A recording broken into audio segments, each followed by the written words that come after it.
People's Platform. Good evening and welcome to the People's Platform. Sri Lanka is signatory to several international labour conventions and it has a plethora of labour laws. The Constitution of Sri Lanka also provides for equality. In such a backdrop, are our workplaces inclusive? Tonight's topic of discussion is around creating diverse and inclusive workplaces in Sri Lanka. I'm so pleased to welcome to the studio Professor Arosha Adikaram from the University of Colombo. Good evening and welcome back to the show. Thank you. It's a pleasure to be here. Absolutely lovely to have you here with us again. Arosha, my first question to you is based off my opening statement. Are our workplaces truly inclusive? Do we celebrate diversity? A very good question. While we talk about inclusivity and diversity a lot, there are a lot of discussions on inclusivity and diversity. We see a lot of organizations talking about how diverse, inclusive they are. Many organizations, mission, vision statements would talk about how diverse they are. But the numbers show, and what we've seen in the industry is that very few organizations are truly diverse and inclusive.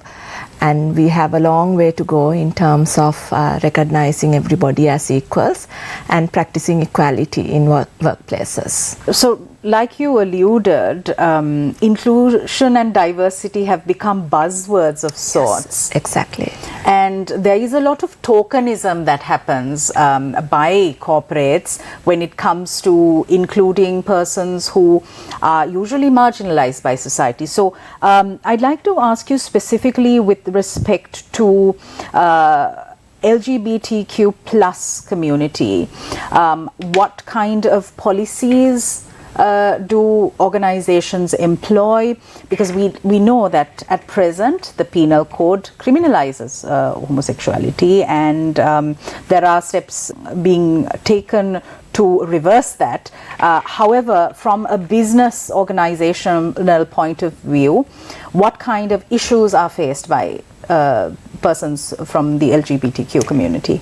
Okay, so again, very few companies are actually concerned about making LGBTQ inclusive workplace, their workplaces LGBT inclusive. So, well, organizations would have these policies where they say we are equal. We treat everybody equally and we practice equality.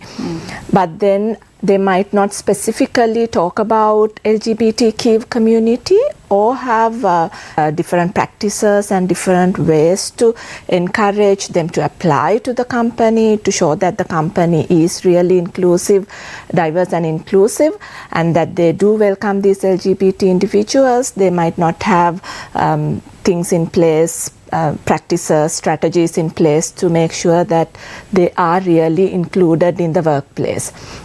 So many organizations would have, overall policies on diversity and inclusion, but when it comes to specific types of groups of people that needs to be expressly addressed in those policies, LGBTQ plus community is generally overlooked. When we take policies on the one hand and the implementation of these policies, there's a massive disconnect. Yes. Speak to us about this. Yes.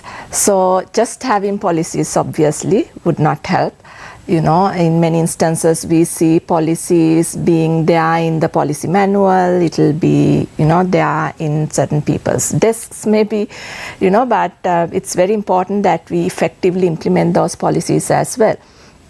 So, it starts with the development of the policy itself. You can't just develop a policy overnight. It has to happen with a lot of discussion, involvement of different parties, looking at the good practices of other organizations, other countries, all of that. And then once you develop those policies, it has to properly go to people, and the employees need to feel that this is really an important area of organization. So the top management buy-in is important in that. So the top management has to be a very critical part in taking the policies to the employees. And then all other policies and practices needs to be looked at in light of these policies. For example, if it's a diversity and inclusion policy, then your training procedures, your recruitment and selection procedures, all that needs to be aligned to that.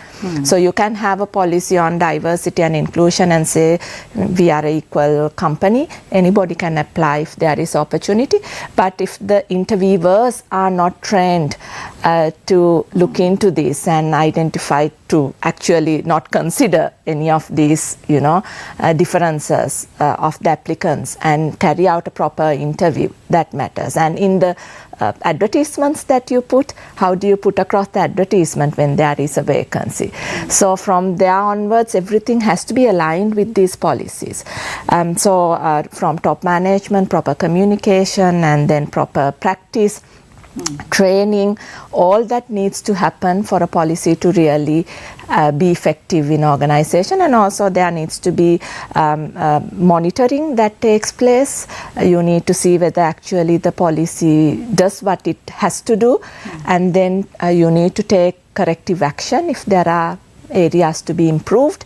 So all that needs to be done when you implement a policy, any policy for that matter, but especially diversity and inclusion policies. Another group that gets overlooked when it comes to business organizations is persons with disabilities. How does that work? Yes, so again, when we have a policy on diversity and inclusion, persons with disabilities are also covered in that. But how ready are companies to recruit and hire these persons with disabilities? When you have persons with disabilities in organization, working in organization, it's not only the mindset that needs to be addressed of others around these groups of people, but also the infrastructure. You need to have the right infrastructure to support them. So we've done a study recently. One of my master students did a study on persons with disabilities and their career progression. Right. To see that some companies might take them in, but then their career progression does not happen. They might be only recruited for certain positions and they'll be there forever. They have very few opportunities for progress.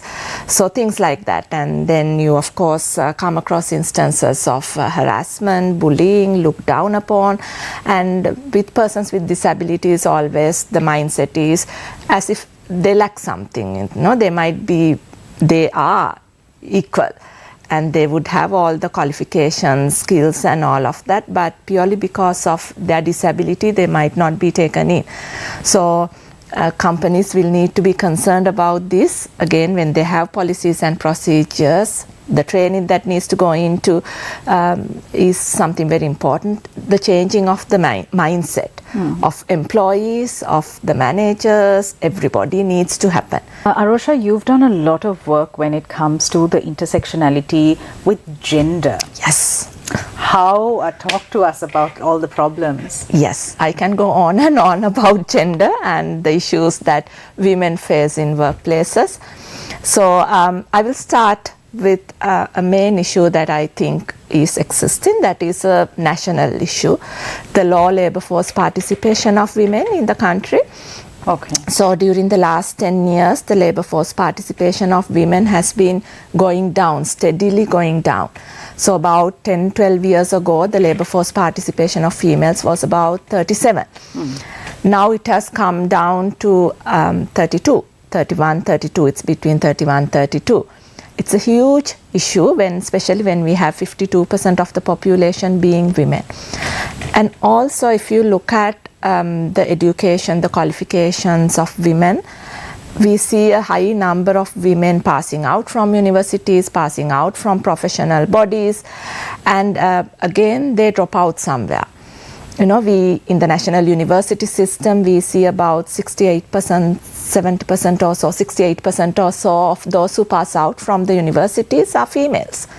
But if you look at the unemployment rate of graduates, we see about 80% something of the unemployed graduates being women.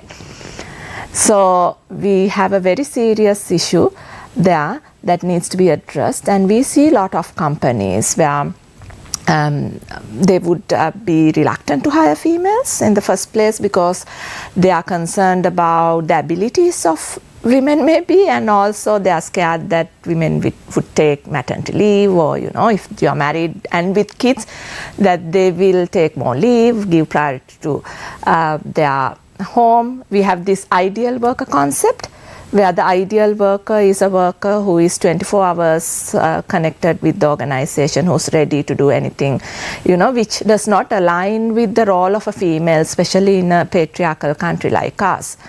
So you see very few women coming in, and even if they do come in, then at a certain age in their life cycle, they might drop out. And of those who do continue to work, we see that again they do not progress in their career. We talk about these concepts of glass ceiling, glass cliff, all of these concepts, and we do see it. You take any organization in your industry, and you look at the director board, how many women are there? You look at the top management, how many women are there? So we do see that women are stagnated at a certain level. In other words, you can't go beyond a certain level. So that is another issue that needs to be looked at and discussed a lot. There are a lot of organizations, a lot of researchers that do look into this, but the issue is nothing seems to be working. There are a lot of efforts to address these issues. And then we also have these issues of harassment, especially sexual harassment, where more women are sexually harassed at work. And not only work, when you come to work in the public transport, harassed. You come to work in public transport, you are harassed. And how would the mentality of the individual be when you are harassed on the way and you come to work?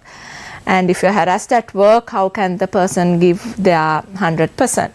So these are issues that needs to be, of course, looked at. And there are a lot more that we can talk about, of course. Let's talk a bit about this concept of unpaid labor. I recently watched an entire series on TikTok of women who, after marriage, stayed home to be with their children and to look after the household. And some men would come home and say, oh, you didn't really work. So one woman starts this trend where she just stops doing all the housework, and after a few days he comes home to absolute chaos. And this catches on with more and more women doing this. So we glorify going to work, but when women, predominantly women, stay home, nurture children, birth and nurture children, look after the household, cook, clean, look after the elders, we kind of disregard that as not very important and not even amounting to labor. Of course, yes. And we see that in countries like Sri Lanka also. ඔයා ගෙදරනේ ඉන්නේ.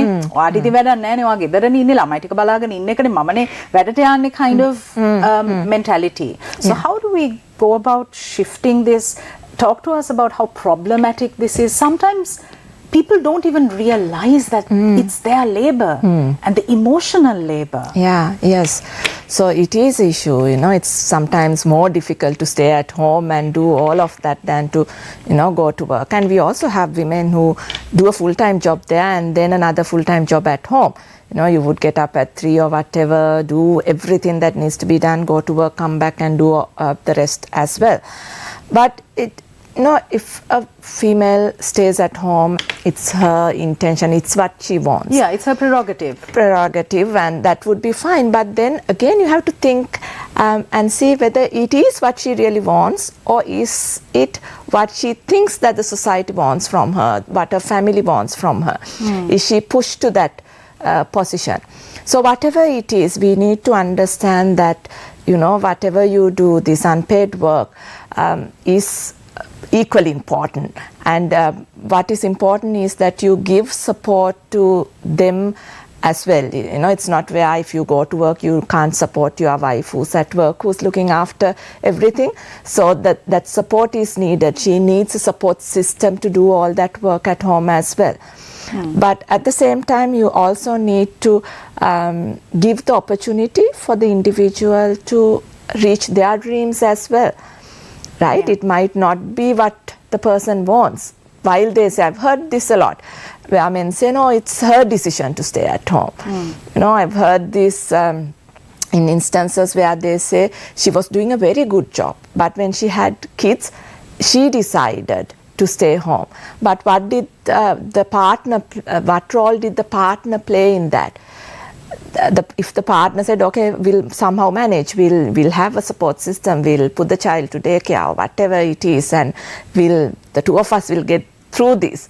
And provided that support, maybe the individual can also proceed to achieve whatever the dream that the individual has, which doesn't happen in our context. It's always the women who has to do, you know, all this taking care of care work.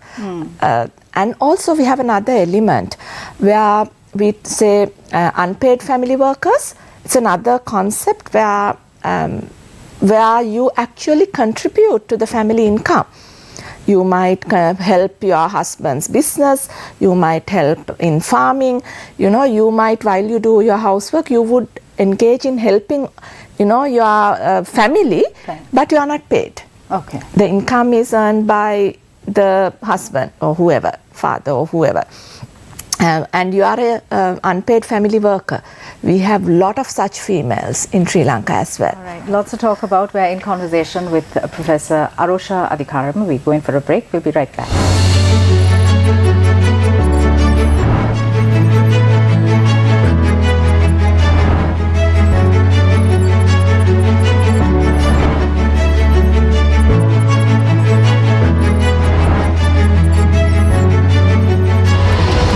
The People's Platform.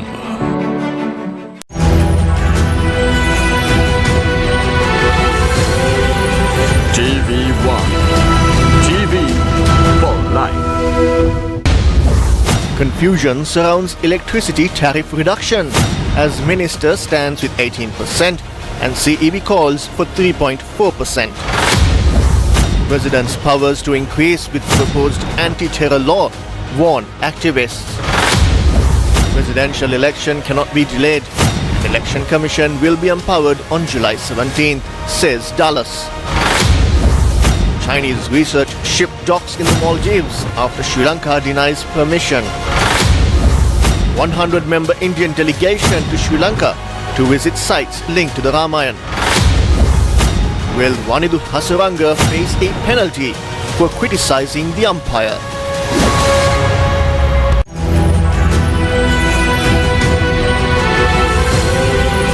TV1. TV for life.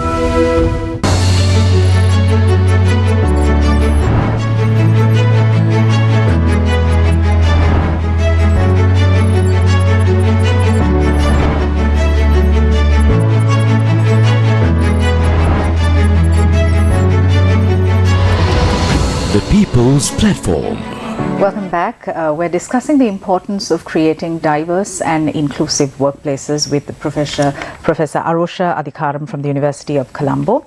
Arosha, what kind of policies and practices must a business organization have to ensure and enable a diverse and inclusive workplace?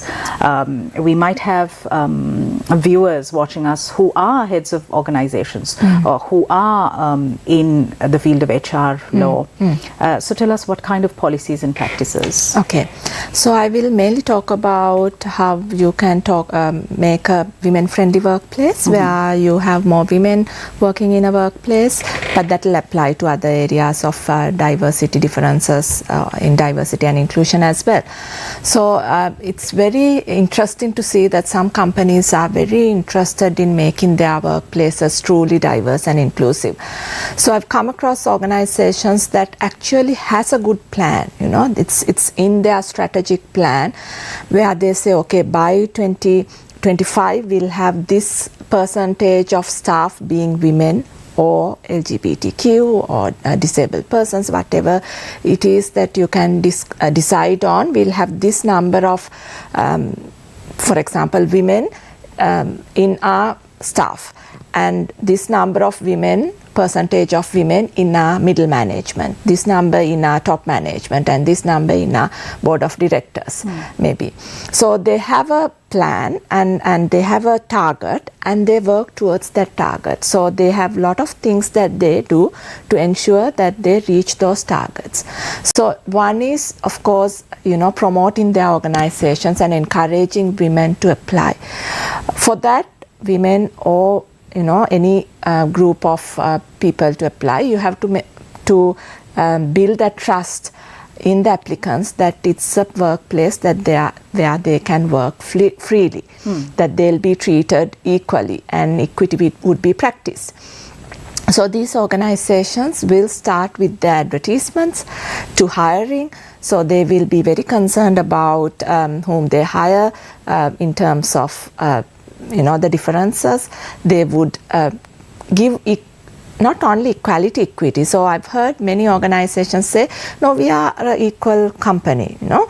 Our promotions are, anybody can apply for our promotions. Anybody can apply for our organization. But they have not understood the equity part of it. Where women, for example, have a disadvantage at the start itself. You can't treat everybody equally.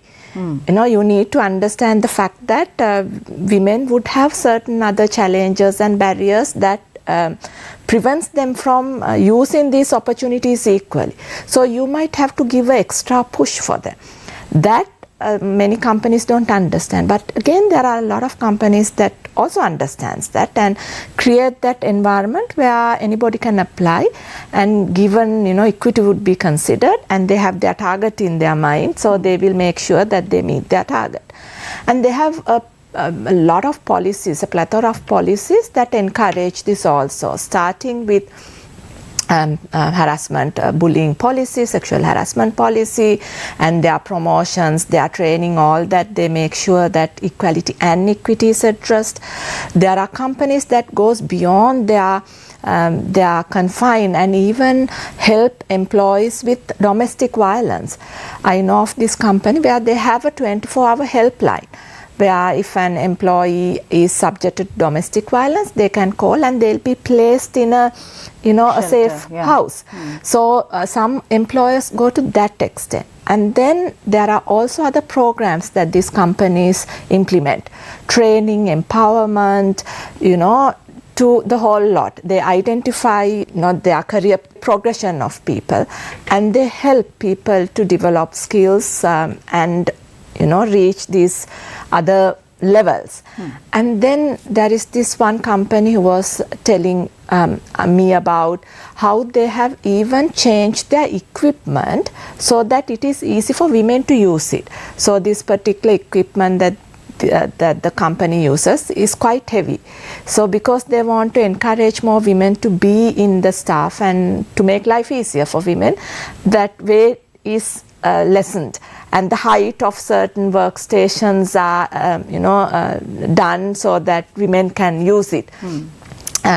So like that, you go to that extent. And then there are various specific programs where women are given voice, where women can discuss about their issues and then come up with solutions, because we do have specific issues that are unique to us. So whatever whether it's LGBT community or disabled persons with disability, so this giving them voice also helps a lot.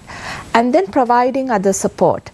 With our law, 84 days of maternity leave is provided, working days of maternity leave is provided. So it's a must that every organization should adhere to. They need to give 84 working days, or for shop and wages board employees, it will be 12 weeks of maternity leave.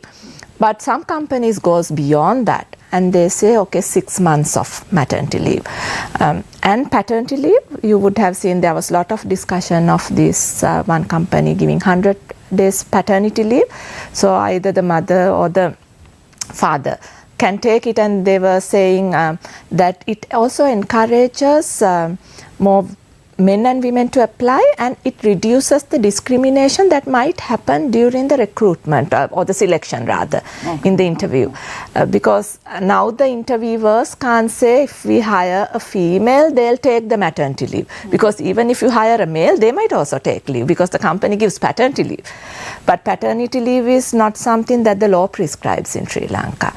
So they give that, and then daycare facilities, elder care facilities. So when you give that women friendly, when you provide that friendly workplace where you've identified the challenges these different individuals face, and make that environment where people would be happy to work, they might not drop out, they'll continue to work and happy working there as well, so that they'll contribute their 100%.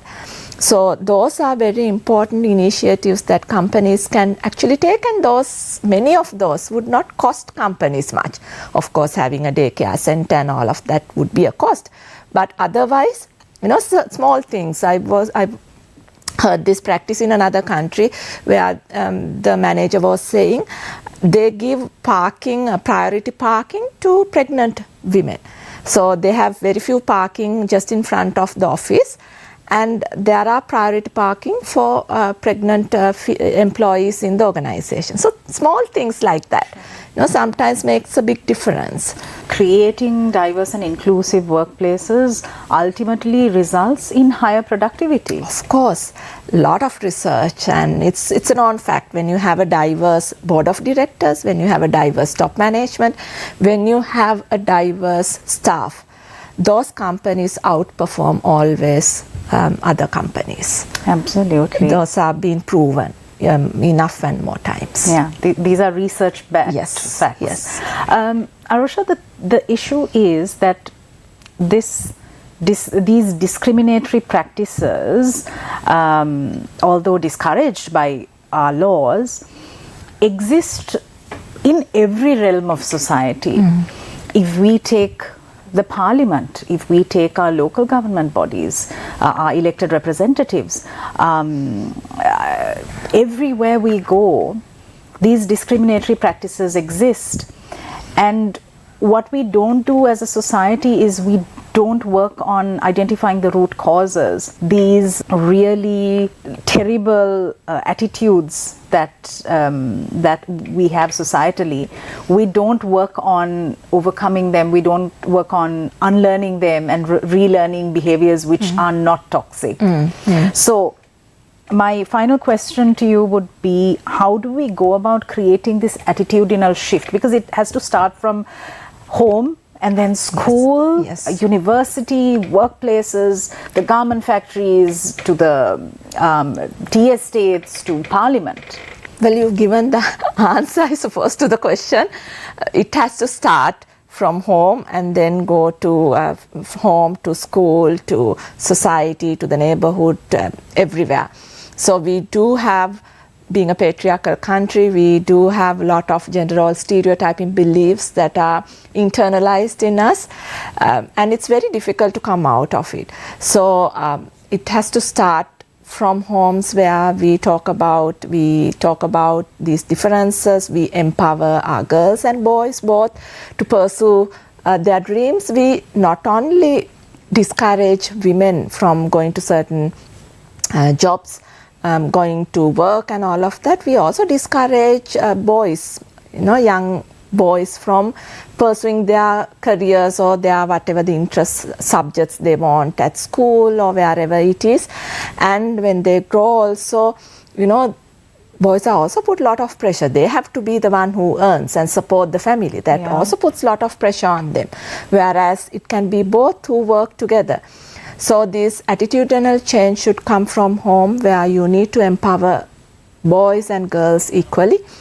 And this attitude should not be inculcated, not be socialized, not be given to the children at school. And then universities, we talk about these issues a lot, but more needs to be done. And then at the workplace, generally these issues, especially gender, is spoken in March. during the time of Women's Day. You know, you talk about it and you forget about it. But awareness creation, empowering both men and women, and especially women, because they are the ones who are discriminated the most, and also encouraging people to be who they are, and giving opportunities for everybody. So all that needs to happen. For that, this attitudinal change is important, and that needs to be part of everything that we do. Thank you very much, Professor Arosha Adikaram. Thanks for this conversation. Thank you. Thank you for watching us. We'll see you again tomorrow. Good night.